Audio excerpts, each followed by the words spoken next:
Hey guys, Chris Saros here from Nerds for Life blog. Today I'm going to be talking about the top 8 Namekians of all time. Now I know what you're thinking. Are there even 8 strong Namekians? Does anyone even care about the Namekians anymore? They've been pretty obsolete since the Frieza saga But of course they're important.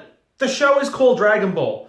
And, well, the Namekians created the Dragon Balls. So yes, they're important still to the series. So here we go. The number 8 is a character that you might find a little surprising to make the top 8 in pretty much anything to do with strength. And that's Dende. I know, Dende, not the strongest character in the world, but he is the guardian of Earth. And, well, his healing abilities were pretty important during the Frieza saga. And the guy can fly and use ki, which actually makes him kind of strong. And compared to normal humans, he's pretty powerful. Now, number 7 is the previous guardian of the Earth, and that's Kami. Kami, we knew, wasn't really the strongest fighter when Dragon Ball started. I mean, the guy was roughly about 300 years old. Yes, Piccolo was still strong, but that's because he used the Dragon Balls to wish his youth back. Kami was able to match Piccolo during the Dragon Ball tournament. So that to me sounds like this guy's pretty strong at an old age.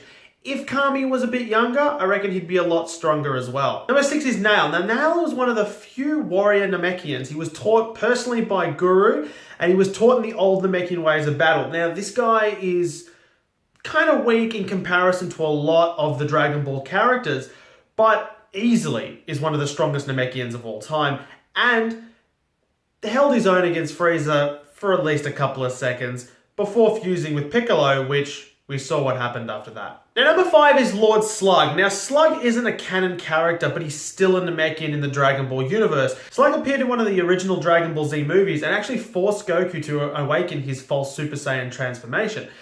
He was also one of the first Super Namekians that we ever see. We've only actually seen 3 Super Namekians, and that's Guru, Piccolo, and Lord Slug. Slug was an incredibly strong character, and we kind of wish that we saw more of him. Now, number 4 is Sanaru. Now, Sanaru was one of the Universe 6 Namekians. We didn't see too much of him in the Tournament of Power, and I'm going to be honest, it was kind of anticlimactic. They didn't do too much. Now, next to number 3 is Periana. Now, Periana was probably slightly stronger than his Universe 6 teammate. We don't know for certain, but he just looked that little bit more powerful. Again, they both didn't show us too much, but they showed us enough to indicate that they're some of the strongest Namekians of all time. Remember, those 2 Namekians pretty much fused with every other Namekian in Universe 6 and then entered the Tournament of Power in order to win. Now, number 2 is Piccolo. Now, normally people would think that the Universe 7 Namekian would be the strongest Namekian, but in actual fact, I don't think he is. Yes, he did fuse with Kami. Yes, he did fuse with Nail. And, well, yes, he's a pretty powerful Namekian, but I'm going to be honest,